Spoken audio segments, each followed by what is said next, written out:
Um, Welcome, everybody. Nice to see you all. Welcome to our 7th session of following the journeys of the children of Israel to the promised land. We all want to get to the promised land. And like they do, we all have our hurdles in between. And so we're approaching the end of the first part. What does that mean? Well, we've followed them through some of the big issues: the fires breaking out, the quail, the manna, the prophets, the false prophets, the true prophets, Miriam and Aaron confronting Moses, which is what we finished with last week, and which we'll go back to and finish today. And what we're going to get to today and finish up next week is them arriving on the border of the promised land. But this is the first time. So this is when they send out the spies, and the spies give the unfavorable report. And they say, we can't do this, and it doesn't work out. So maybe what we'll do is, after our break, we will continue and either we'll continue and start to look at passages from the 40 years they spent in the desert, or we will try looking at a different section of Torah or scriptures. But we're going to begin, and as always, we're looking at the journey of the children of Israel, what they're going through, what they're thinking about, what the Torah is trying to convey to us about all journeys. And Alan is going to start us off. We're starting in the middle of a story of a chapter, because it's the end of the story of Aaron and Miriam. Actually, might as well. Here we're gonna start here. Might as well. We'll start and then go forward. Miriam and Aaron. Miriam and Aaron spoke against Moses because of the Cushite woman he had taken into his household as his wife. He took a Cushite woman. They said, "Has Adonai spoken only through Moses? Has God not spoken through us as well?" Adonai heard it. Now Moses himself was very humble, more so than any other human being on earth. Suddenly Adonai called to Moses, Aaron, and Miriam, "Come out, you three, to the tent of meeting." So the three of them went out. Adonai came down in a pillar of cloud, stopped at the entrance of the tent, and called out, "Aaron and Miriam." The two of them came forward. And God said, "Hear these my words. When prophets of Adonai arise among you, I make myself known to them in a vision. I speak with them in a dream. Not so with my servant Moses. He is trusted throughout my household. With him I speak mouth to mouth, plainly and not in riddles, and he beholds the likeness of Adonai. How then did you not shrink from speaking against my servant Moses?" This is where we stopped last time. Go ahead. Still incensed with them, Adonai departed. As the cloud withdrew from the tent, there was Miriam stricken with snow-white scales. When Aaron turned toward Miriam, he saw that she was stricken with scales. And Aaron said to Moses, "O my Lord, account not to us the sin which we committed in our folly. Let her not be like a stillbirth which emerges from its mother's womb, with half its flesh eaten away." So Moses cried out to Adonai, saying, "O God, pray heal her." But Adonai said to Moses, "If her father spat in her face, would she not bear her shame for 7 days? Let her be shut out of camp for 7 days, and then let her be readmitted." So Miriam was shut out of camp for 7 days, and the people did not march on until Miriam was readmitted. After that, the people set out from Hazeroth and encamped in the wilderness of Paran. Thank you. All right, so we spoke a lot about prophecy last time. We had a really interesting comment, which was, well, what is unique about Moses's prophecy? You know, through the story, we learned something about Moses being a unique prophet and why he was unique, and his humility, and how he saw clearly differently than everybody else. Right, all other prophets. The last comment we read around last time, which stayed with me, I found so interesting, was, you know, you read the other prophets and they're speaking these great poems, and it's really hard to understand what is going on in them, right? It's so cryptic. But Moses, it just says, and God spoke to Moses, and Moses conveys verbatim these really clear words, right? It actually makes sense what God is saying. It's not riddles, it's just what it is. So there's something special about Moses's prophecy. But there's also this whole story of God being really angry at Miriam and Aaron, and God. I mean, it happened several times, right? It's very interesting, this idea of God leaving. What does that mean, that God leaves? It's a good question. Maybe he's just turning his back, right? He's just spat in Miriam's face, right? And given her all of these scales. And now he's turning his back, like a lot of fathers, I guess, would do. Say, okay, go sit in your corner now. Go think about what you've done. What is the word for withdrew? Is it is it ascends, or is that what it is in Hebrew, or what? It's to go. I mean, literally here it says still in our translation, but really in the Hebrew it's and flared nostril of God, for in them, with them, and he went. So I mean, it's kind of, it's very visual, right? It's like God's like, okay, now I'm going. But the other places happens, I think, here I'll bring it up because I think it's interesting. But in the story, when Abraham is arguing with God, 18,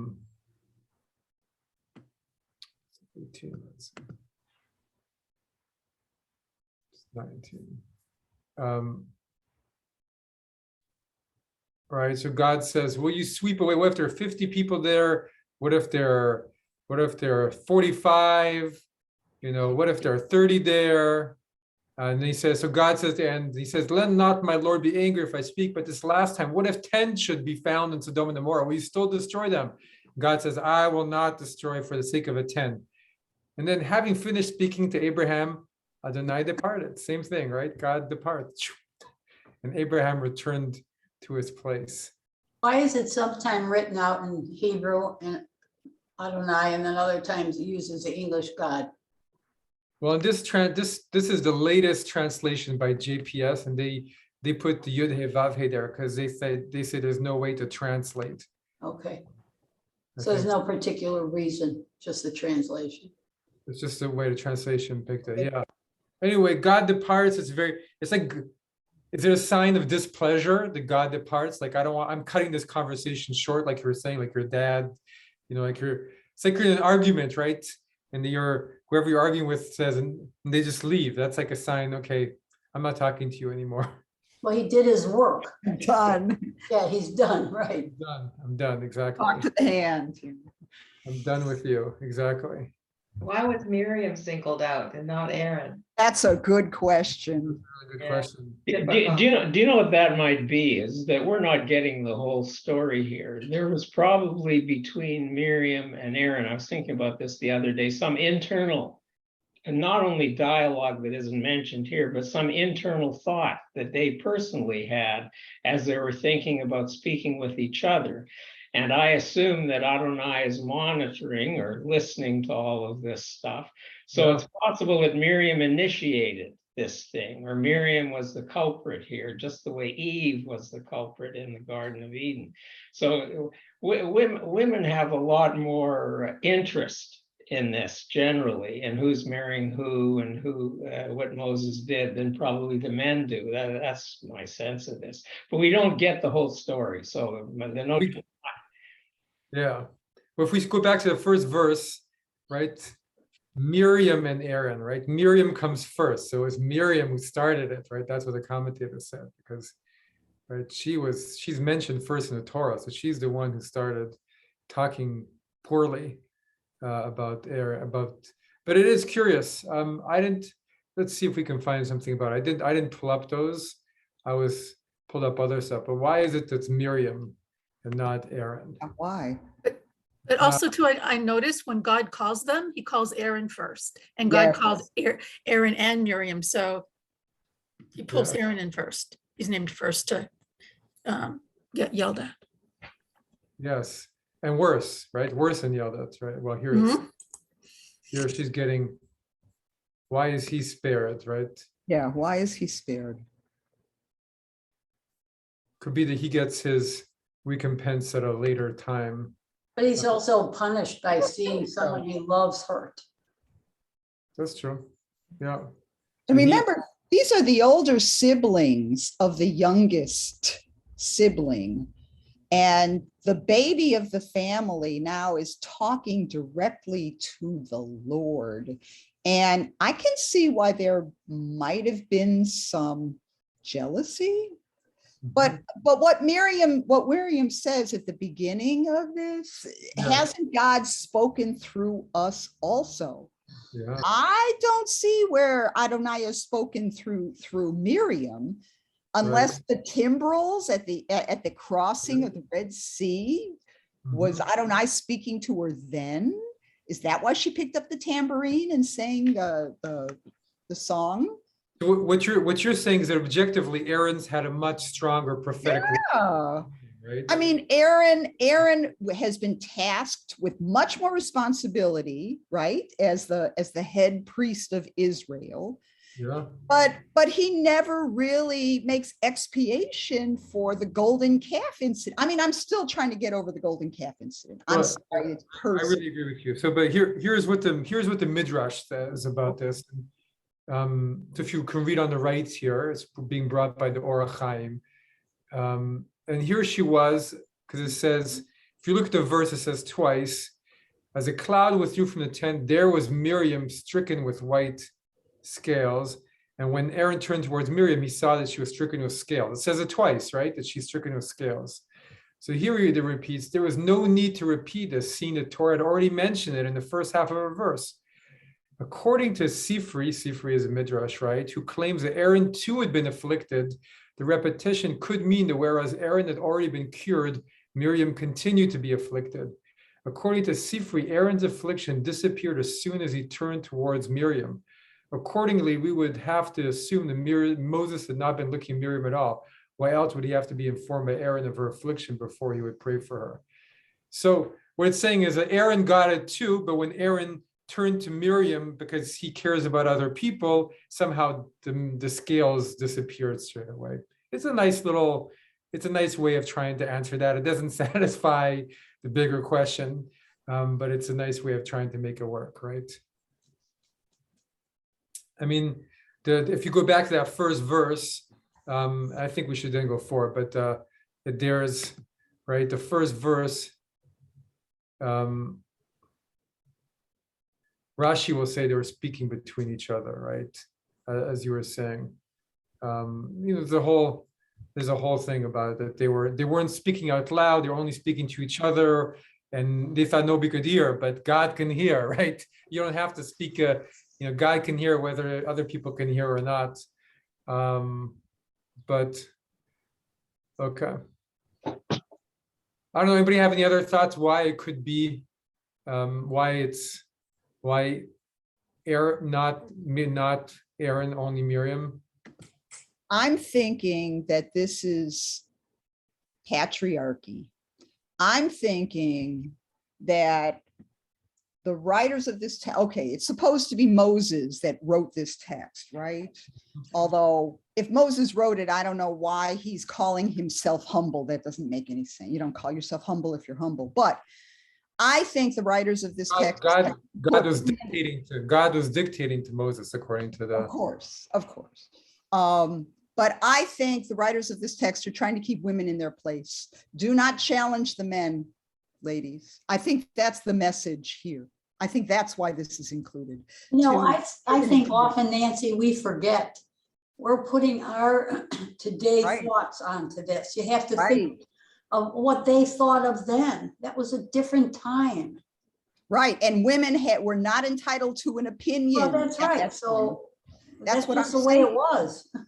That's what I'm saying. This reinforces that women are not entitled to an opinion. So this is what happens to Miriam when she expresses an opinion against her brother Moses. She has been disrespectful, and this is how this is the result. And I think that was meant to inform all women. Don't speak against the leader. I mean, the only thing I would say again, they obviously live in a time where there was more men were the leaders in Near East vision of society. But on the other hand, there's many times where, right, God says to Abraham, listen to your wife Sarah, right? Sarah's right, you're wrong, and there's other cases, where God and God helps Rebecca fool her husband Isaac to give the blessing to Jacob. So there are many cases where the women are favored by God, and their opinion is counted as being greater than the man's. And then I can't think of any place where women are put in their place for, in your Esther, the book of Esther, maybe. the book of Esther is so far away from all this. It's a completely different era where it comes Why from. did they not like the Cushites? So we're not sure. The Cushite thing might actually have been, some of the commentators say it was a compliment, because the Cushites were Ethiopians, so that she was beautiful. Maybe they were saying, like he took the question is the Cushite woman Sipporah or not? We talked about this last time, but is this a second wife or a first wife? And if it's his first wife, so we're getting to older, but what they were saying is that Moses had separated himself from his wife. And they're saying, why did he separate? She's so beautiful. That could have been one of or it could have been, she's a foreigner. Why did he marry a foreigner? Why is he with this foreigner? Why is he not the good Jewish girl? And Right. That hasn't changed. hasn't changed. So No, there must have been two wives though. Couldn't be the same wife because Moses married before the journey started. yeah, he was married to a. So there were no complaints back then. There were no complaints back then with Sipporah. And why would he call her? She was a Midianite. She wasn't a Cushite. So it's very strange. I mean, maybe, yeah. So they're unsure what to make of that. The whole story is a little strange. Well, Go ahead. thank you. Perhaps I regret that I had to miss the last session, but I think you may have. So if you've covered this, forgive me, but you just reread the verse at the beginning of the chapter where it says in the translation, Miriam and Moses spoke against Miriam and Aaron. Spoke against Moses. He had married the Cushite woman, and in the Hebrew, it's in the singular and it's in the feminine, I believe, and that's not uncommon in these texts. So it puts the woman in the first position, not just in word order, but as the principal one whose words are being reported. And right, it's not, they didn't speak. And she spoke, Miriam. She spoke, and Aaron, but you see the, so Robert Alter translates that, in order to get that across, he translates, and Miriam and Aaron with her, which tries to give in English the sense of it. But so it's so striking that Miriam is given pride or shame of place in this charge, which doesn't speak against what Nancy was saying at all, but it focuses on the use of the language usage. From the verb at the beginning from the verb, Miriam is the verb's in the feminine and it's not in the plural. It should be in the plural, right? Because it's Miriam and Aaron who spoke, but it's not, it doesn't say that. It says she spoke, Miriam and Aaron, with Moses. So it's a strange construction that makes no sense. But that would mean then that Aaron is just the receiver of the complaint. It doesn't necessarily imply that Aaron is making a complaint or even agreeing with Miriam. He's just listening to her complain.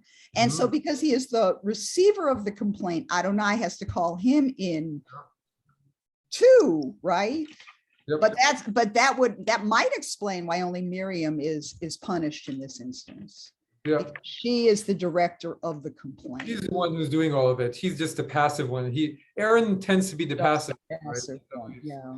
it's Just kind of- passive. And one. when you were in rabbinic school in California, did you do this, take apart, verse by verse when you were studying Torah? Sure. Yeah, so people in Israel who don't work and just study, and there are people who do that, do they ever finish the Torah? No, they do it with the Talmud. They do it with the Talmud. So they then it's really unending and it's a lot more cryptic. This at least has a lot of depth and to talk about. The Talmud has no, a lot of it is it's a lot harder to wrap your mind around. We used to have families in our synagogue whose sons, Uh-huh. were sent to Israel to study, and they didn't work. The parents just paid their expenses so that they could just study for years and years and years. Uh-huh. We would never have time to just do this. Yeah, There was always a class in rabbinical school where we would be studying something specific because okay. it was too But much. you didn't go through the whole Torah, I'm sure. Well, over all the years of it, we went through large portions, but yeah, we didn't go through the whole Torah. But on our own, we tried to do it. That was what we tried to do in our spare time, so to speak. So instead right. of going out for a beer, you would go to study Torah with each other. Or we'd have a beer over studying Torah. Okay. One of the stories, like I lived in this neighborhood of Los Angeles called Pico Robertson, which has so many kosher restaurants. Right. Just down my street, there was a huge French kosher restaurant that opened called 26. It was kosher dairy. It was a very ambitious restaurant to open because it was dairy restaurant, only served, and it was very fine French food. And one day I went there with my chavruta, my friend Rabbi Andy Green, he's now the rabbi in Scottsdale. And him and I, we would study there, and the owners were French Jews. And when they saw that we were studying Talmud and they saw that I spoke French, they said, as long as you study Talmud in our restaurant, we will bring you food. And Nice. What a great deal. Lovely, yeah. they would, I mean, this is good food. They would send us like French pastries, like Correct. strawberry tarts, and all kinds of things. And then so we made it a habit to go there. And Right, that was a good benefit. Andy loved to eat, so he would anyway, a little side note, get some, it was a good deal. Like he felt I guess he was a traditional French Jew who felt it was bringing on good blessings to his institution. Unfortunately, he had to close a few years later, so I guess it didn't work. But He was giving away too much food. giving away the food, maybe. All right, let's move forward. I want to go to our comments and see a little bit. Why did God get so angry? That's part of this thing, right? Why did God get so angry? Norma, do you mind reading for us 4:0? Let's see. God got angry. Yeah. God got angry that they did not immediately humble themselves, as did David when the prophet Nathan told him that he had sinned. God departed, seeing that they had not even reacted. Right. So why did God depart? Like, see you later. I'm done here. Yeah, the same as we just read. He didn't even bother to say I'm sorry. Right. Right. They could have at that moment, if Miriam and Aaron had said, "Sorry, God, we're really sorry we did this." Right. We don't think about it, but it's true. There's no and this is, we see this in the story of Samuel, right? When Nathan says to David, "You sinned," what does David say? He falls on his face immediately. He falls on his face. He puts ashes on his head. But Miriam and Aaron, not. Interesting, right? And then we have this whole little story of Aaron trying to turn to Moses, like, "Hey, please cure our sister," right? So Ibn Ezra, do you mind reading this too? And Ezra, oh my Lord, I have already explained the meaning of the Adonai, oh my Lord. It is an expression introducing a request, or the phrase of be Adonai is short for upon me, be my Lord, is the sin. So it's like Is the sin. Okay. basically, when Aaron says this, "Oh my Lord," he's talking to his brother. He doesn't say, "Hey, Moses, healer, what have you done?" He says, "Oh my Lord," right? Account not the sin to which we committed in our folly, right? Aaron, or is he speaking to God? I don't know. No, he said to Moses, right? Or So is he calling Moses the Lord? he's causing Moses, my Lord, right? Aaron is Aaron is really humbling himself, right? Don't you think? I mean, it's, Lord, Yes. account to us not the sin which we committed. He's already in trouble. yeah, he knows he's in trouble, and he's trying to. That's what I mean. What Ibn Ezra is saying is that when you say, "Oh my Lord," that's really the humbling yourself, right? There's a real humility that's happening there. Well, Moses had attained some status by Yeah. being, appointed by God. And God had just said to them, "You think you're so hot? Look at Moses. Moses, he's really the one that I favor." And so Aaron is suddenly his eyes, he can see clearly, and he's, look what happened to Miriam. And then he says, "Let her not be like a stillbirth, which emerges from its mother's womb with half a flesh." Horrible. What's he trying to do there?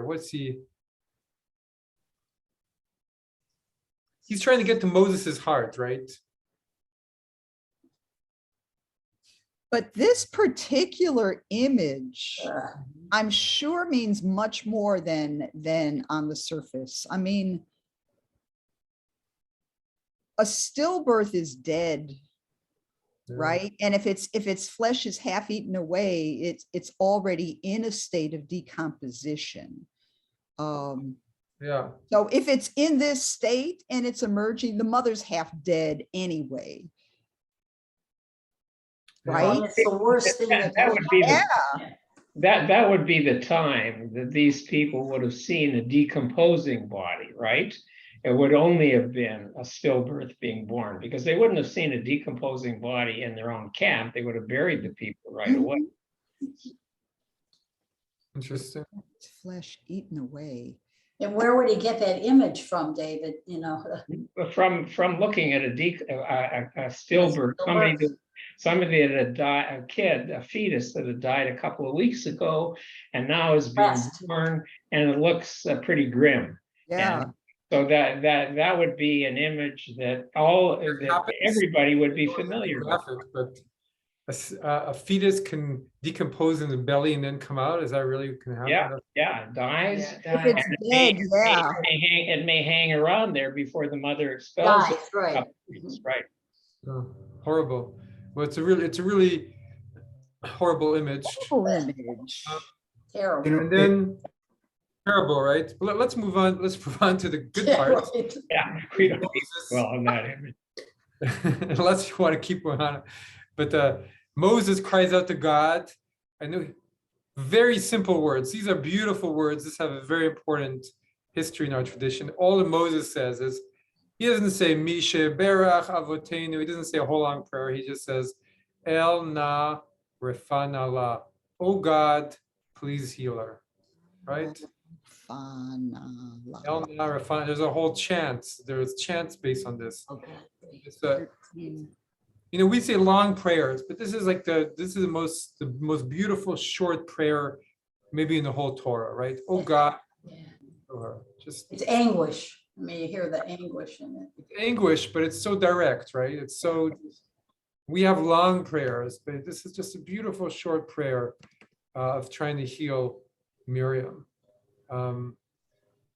It's also in contrast, as Alter points out to that verse, it's in contrast to the quite elaborate, horrifying speech that Aaron gives.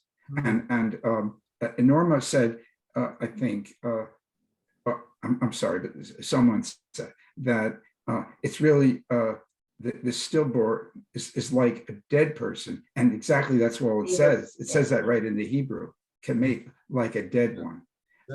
It's very,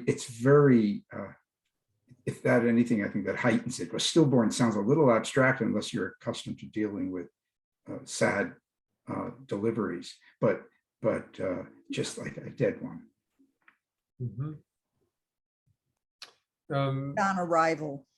Yeah, well, we don't need to read what I was good, but what one of the oddities in the Hebrew is that it's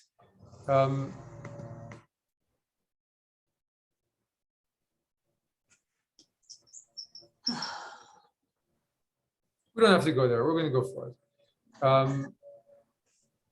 Let's talk about the El Narafanala and see here what's so powerful about. I think it's interesting also looking from the point of view how we would pray. So Ibn Ezra. Suzanne, do you mind reading for us Ibn Ezra? Let her not, oh, where, whoa. Oh, you want me to start? Oh God? Yeah. Okay. Oh God, you who hold the power in your hands. The term used for God in our verse is El. According to Ibn Ezra, the name alludes to God's power, heal her now.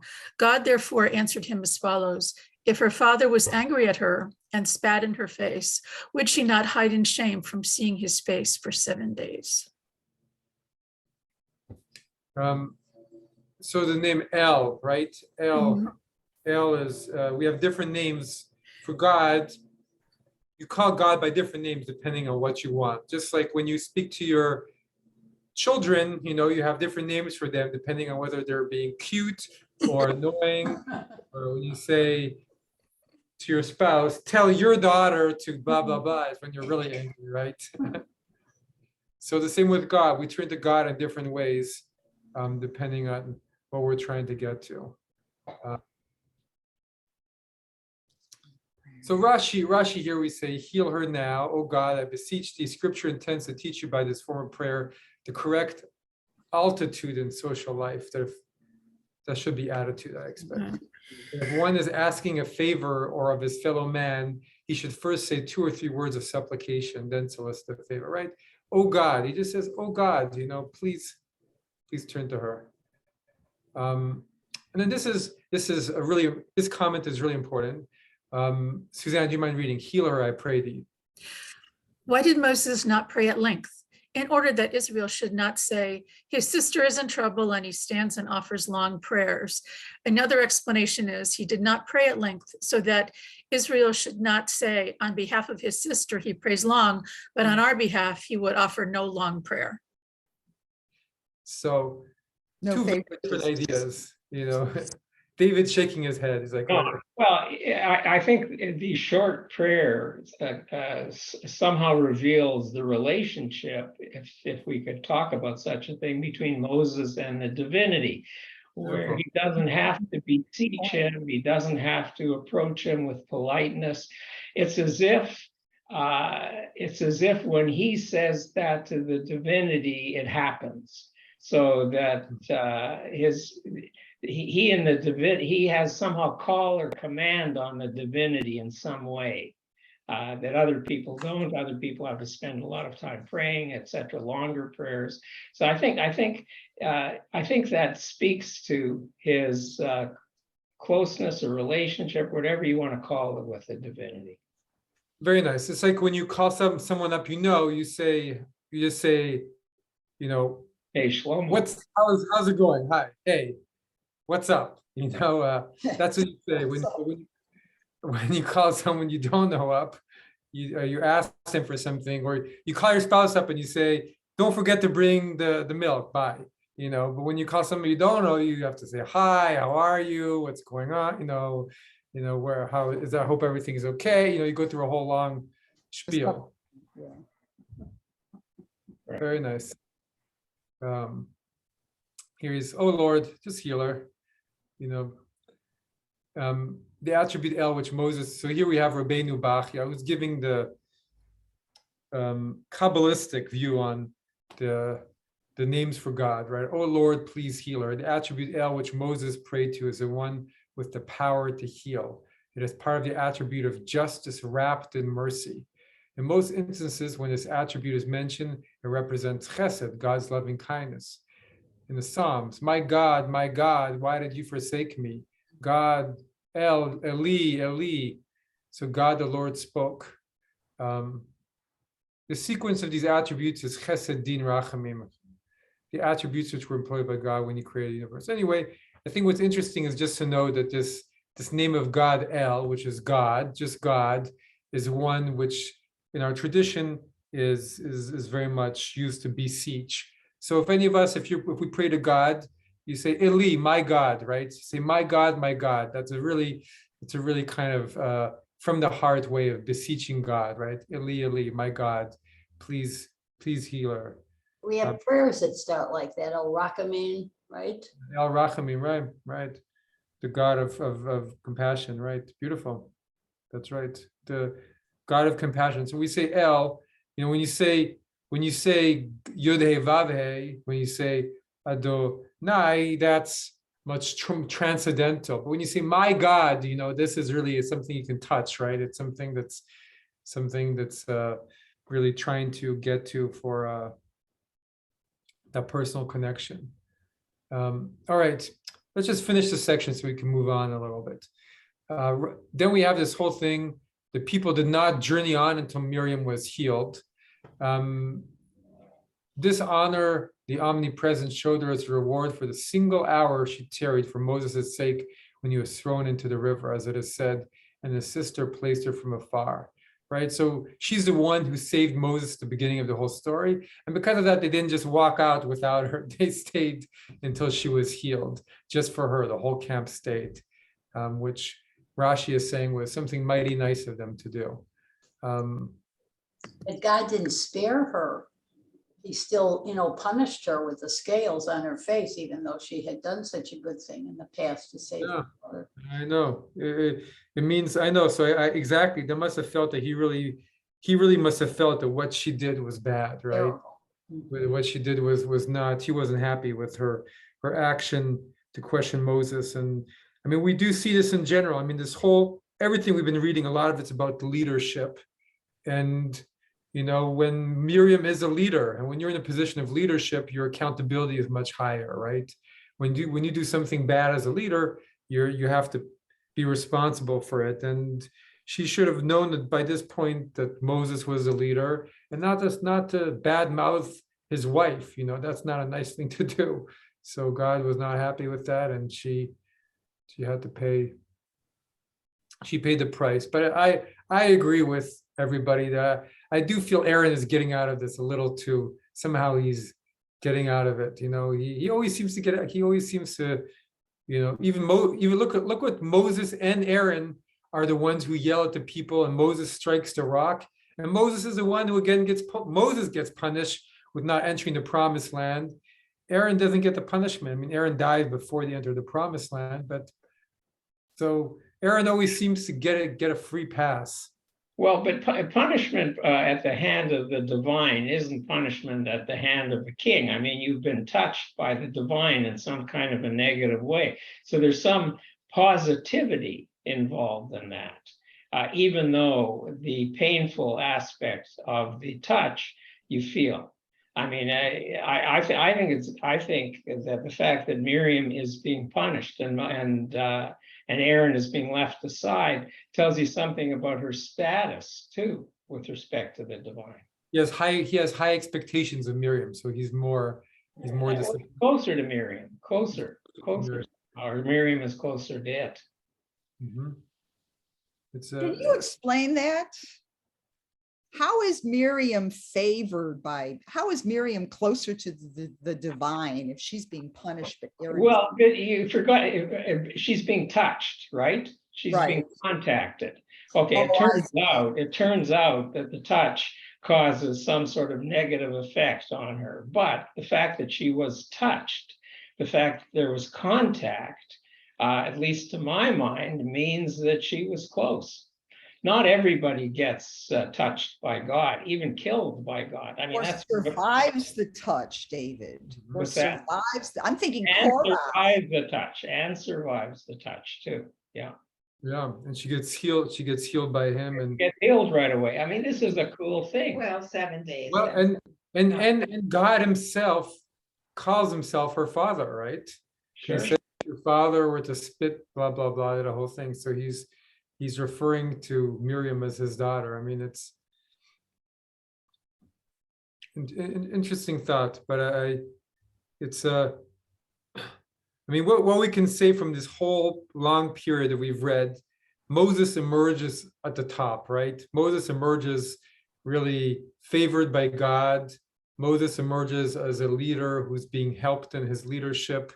The people are learning about Moses, and even Aaron and Miriam are learning, okay, don't mess with your brother Moses, right? And we're hearing what an incredible prophet Moses is, which up to this point we haven't heard. I mean, we've seen him do the plagues, but here is the first time we really learned that Moses was the special. Moses had a unique status. Okay. We're going to begin this next episode, which is an intense and challenging episode, but also very interesting. Nancy, would you like to read for us? Okay. Shalach. Adonai spoke to Moses saying, send agents to scout the land of Canaan, which I am giving to the Israelite people. Send one participant from each of their ancestral tribes, each one a chieftain among them. So Moses, by Adonai's command, sent them out from the wilderness of Paran, all of them being men of consequence, leaders of the Israelites. And these were their names for the time of Reuben: Shemua, son of Zakur, from the son of Simeon; Shaphat, son of Hori, from the tribe of Judah; Caleb, the son of Chepuneh, from the tribe of Issachar; Igal, son of Joseph, from the tribe of Ephraim; Hosea, son of Nun.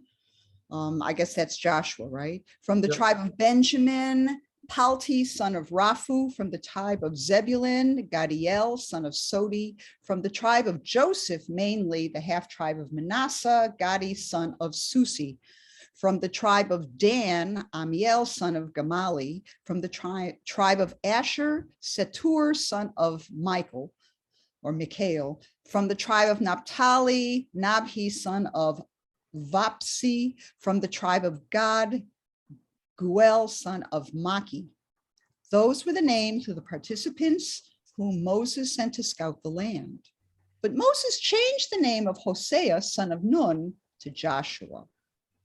When Moses sent them to scout the land of Canaan, he said to them, go up there into the Negev and on into the hill country and see what kind of country it is. Are the people who dwell in it strong or weak, few or many? Is the country in which they dwell good or bad? Are the towns they live in open or fortified? Is the soil rich or poor? Is it wooded or not? And take pains to bring back some of the fruit of the land. Now it happened to be the season of the first ripe grapes. Okay, let's stop there for now. They've reached the land? Why are they sending scouts? To make a plan to enter, to make a plan for conquest. I mean, they're doing reconnaissance. They need information. And they don't know anything about They it. don't know anything about this land. Mhm. I mean, it's a good plan instead of going in blind. Yeah. It makes sense, right? Yeah, Except he sent an awful lot of people. Usually when you send a scout, you send somebody undercover. You don't send an army. Well, it's interesting that they detail the names of the people. Right. And I think that adds a certain degree of historical concreteness to the whole reading. That, it's hard then to think that this is sort of flaky, abstract stuff. This is concrete stuff. This guy from this tribe was sent, and it's detailed. Why would they detail it so much? And that happens a lot in the Torah, actually. It takes the detail. I mean, Well, maybe, I'm sorry, go ahead, Rabbi. you go ahead. What I wanted to say is maybe they're detailing it because by, at the end of this story, 10 of these men are in the doghouse, right? 10 of these men have been condemned not to enter into the promised land. Only 2 of them managed to get into the promised land. So maybe they're being called out here by name and tribe. You gave us a bad report. You didn't trust in the possibility. You all were negative. You 10, you don't deserve to enter. Maybe that's why they're listening. I mean, it is setting up an event of historical proportions, right? By setting it up in this way. This is not just another little event. This is the most important. It's because of this that they spent 40 years in the desert, right? This is very important. So we're going to record all of this for posterity, all of these names and everything that happened. And when the spies were gone for 40 days, right? So the 40 is well, the spies, I don't know. I don't think they were gone for 40 days, is it? for 40 days. I can't remember. Yeah, you're right. It is 40 days. Yeah, at the end of 40 days, they return. So that's 40 days is symbolic period too. So everything is symbolic. Thank you for noticing that. And everything is symbolic. It's something of epic proportions that's happening before us, right? 12 spies, that's another symbolic number for the tribe. This is a really important event. Now, the big question is, first of all, why did God send these spies if he knew they were going to fail, right? And then we have this really curious thing, which is the story is then retold in the book of Deuteronomy, but in a kind of different way. So we're going to go to Deuteronomy. And where is it? Let's see. Devarim, the words. Let's see. Okay. Here we go. So verse 19, somebody read for us. We set out from Horeb and traveled the great and terrible wilderness that you saw along the road to the hill country of the Amorites, as our God Adonai had commanded us. When we reached Kadesh Barnea, I said to you, you have come to the hill country of the Amorites, which our God is giving to us. See, your God Adonai has placed the land at your disposal. Go up, take possession as Adonai, the God of your fathers, promised you. Fear not and be not dismayed. Then all of you came to me and said, there's a difference. Yeah. All of you came to me and said, let us send agents ahead to reconnoiter the land for us and bring back word on the route we shall follow and the cities we shall come to. So there is a plan. Big difference. I approved of the plan. And so I selected from among you 12 participants, 1 representative from each tribe. No list. They made for the hill country, came to the Wadi Eshkol, and spied it out.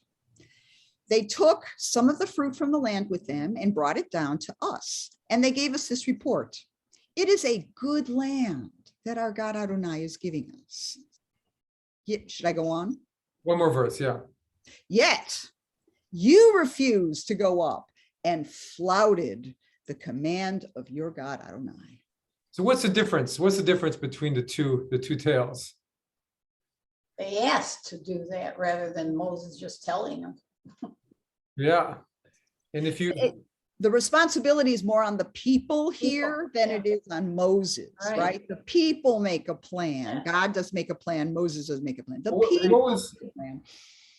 The what did, according to the Deuteronomy version, what did Moses say to them? He said, before that, verse 21, he says, The land, Adonai has placed the land at your disposal. Go up, take possession. just go do it, Yeah, right? he was just gonna send them. He said, just go do it. Go Take do it it. over. Yeah. And then the people make the suggestion, well, let's go. Let's be reconnaissance. careful here, right? Yeah, Be careful. Let's be cautious. Check it out. kind of cast a whole, the incident seems very different from that point of view, doesn't it? Yeah. Let's go to the commentators, because this is a big question, and it really is, it's such an important event that's why it is worth it to kind of understand what is going on here. So here we have Suzanne, do you mind reading for us Ibn Ezra? Send thou men. Scripture records that God told Israel, go up, take possession of the land of Canaan. And Israel answered, let us send men before us. Thus it appears that the spies were sent to Canaan in response to Israel's request. However, our Torah portion seems to imply that Moses sent spies to Canaan in response to God's command. God then said, send thou men. So we're trying to make sense of this. What actually happened, right? Go ahead, continue, please. Okay. According to your own judgment, I do not command you. Right, send the more literally for thyself. That means for, because lecha, what does it mean? Send thee for thyself, yeah. To yourself, yeah. Kind of like what he does with Abraham, lech lecha, Exactly. right? Yeah. According to your own judgment, I do not command you, but if you wish to do so, send them. God said this because the Israelites came to Moses and said, we will send men before us, etc., as it is said, and you approached me, all of you, saying, we will send men, etc. And Moses took counsel with the Shekinah, whereupon he said to them, I have told them long ago that the land is good. As it is said, I will bring you up out of the affliction of Egypt unto a land flowing with milk and honey. Maybe God got angry then because he had already told them it was okay and they could do it. And they're saying, well, we have to go check it out. We're not just going to take your word for it. I mean, whose word is more important than God's? They're revisiting the situation. It's like they're kind of, it's almost like they're still stuck in their slavery. Like they really can't believe it's going to happen. And so it's like they come up with all these reasons why to delay because they don't want to test the situation. Does that make sense? Like they're almost afraid that it's not going to work. And so they just assume not do it. So they're actually just stalled in their spot. Exactly. Just I mean, I think we see that I see this in life a lot where, you know, sometimes you just have to walk through a door, right? And if you ask too many questions, you're not going to walk through the door because you're always going to find reasons not to go, right? So, you know, or you ask some people, you ask too many questions. You go ask too many people, what's your opinion? And then you have 10,000 opinions. You don't know which one to do. Sometimes you just got to go with your gut, go with your faith and walk through the door. Yeah, you got to take the leap of faith. And here, the nation of Israel does not want to take that final leap of faith. This is a test. Yeah. So what they're doing is they're appointing the really important people and they're sending. So you're going to send all these different people to, you know, everybody's going to have a different opinion. It's all going to be complicated. You just, you know, so let's see what Ramban. Let's go further. Suzanne, if you don't mind. Okay. Here one may ask, if this is so, then Moses himself sinned in this matter, as it is said, and the thing pleased me well. Right. In other words, since Moses was aware of God's displeasure with the whole mission, why did he say that the thing pleased me? And furthermore, why did he tell the spies to find out about the land, whether it is good or bad, since he had already been told at the beginning is a good land and a large one. Oh, I'm sorry, okay, now the connection's back. Can you hear me okay? Yes, Okay, let's see, been told at the beginning that it is a good land and a large one. Why then did he now ask God whether to send out the spies, and did not rely on the fact that the land was, as he was told, a good land?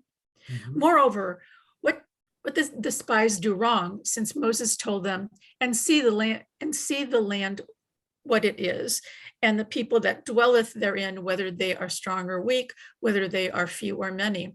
Further, verse 18, and he said to see about the cities that they dwell in, whether in camps or in strongholds. Further, at the least they had to give him an answer to the question that he commanded them to find out about. And what was their trespass, and what was their sin? When they told Moses, nevertheless, the people that dwell in the land are fierce, and the cities are fortified and very great. Did he then send them on the understanding that they would give him a false report? And do not think that their trespass consisted only in the report that it is a land that eateth up the inhabitants thereof. Let's see, verse 32, for prior to telling this to the people, Caleb already quarreled with them. It is thus clear that before the spies made this derogatory statement about the land, the people already did not want to go there. The trespass of the spies could therefore not have consisted only of the report that it is a land that eateth up all the inhabitants thereof. And likewise, it is written that the people said, our brethren, the spies, have made our heart to melt, saying the people is greater and taller than we, etc. And here it is written, to fall by the sword, our wives and our little ones will be a prey. Further, Scripture thus implies that both spies and the people sinned in speaking of the difficulty of capturing the land. And yet Moses, etc. And yet Moses, our teacher himself, said similar things to the children of the generation of the spies. And he emphasized to them the power of the people and the strength of their cities and the might of the giants to a much greater extent than what the spies had told their fathers. As it is written, hear, O Israel, thou art to pass over the Jordan this way, to go into dispossessed nations greater and mightier than thyself, cities great and fortified up to heaven, a people great and tall, the sons of whom thou knowest, and of whom you hast heard say, wait a minute, I lost my place, who can stand before the sons of Anak? Now, if the trespass of the spies and their sin consisted of this discouraging report that they gave about the strength in Canaan, why did Moses, dismay the heart of their children in the same way that the spies dismayed the heart of their fathers? Moreover, what reason was there for Moses, our teacher, to send this mission? If they would report that the land is good and its inhabitants are weak, well and good. But if they would say that it is bad or that the people are strong, would it enter his mind to take them back to Egypt? Really good questions, right? Isn't this really good? The whole thing makes no sense, right? Why? Right. First of all, he knows it's a good land. Why is he sending them there? And everything they report on is just giving a report on what he asked them to report on. He asked them to give this report. And later on in Deuteronomy, he tells them the same things that they say, that the people are strong and they're giants. And let's see what really good questions we have of this whole strange episode of the sending out of the spies. Why does he send them out? And why does he ask them for this if then he's not happy with their report, right? He asked them to give the report. Let's see what he says. Now, I'm not sure. If I recall, he doesn't give exactly the full answer. We'll have to get it next week. Go ahead. Okay, but the explanation of this subject is as follows.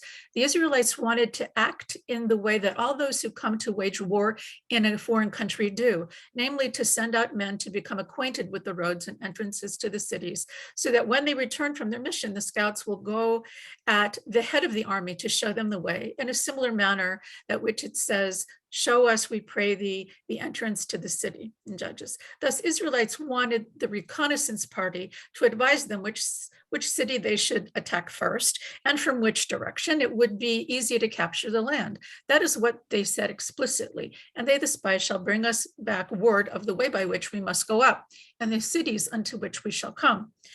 The verse continues that the people said, said to Moses, let us send men before us, that they may search land for us and bring us back word, etc. That is to say, the cities into which we shall come first, and from which we will enter the whole country. Now, this is correct guidance to give to anyone who plans to conquer a country.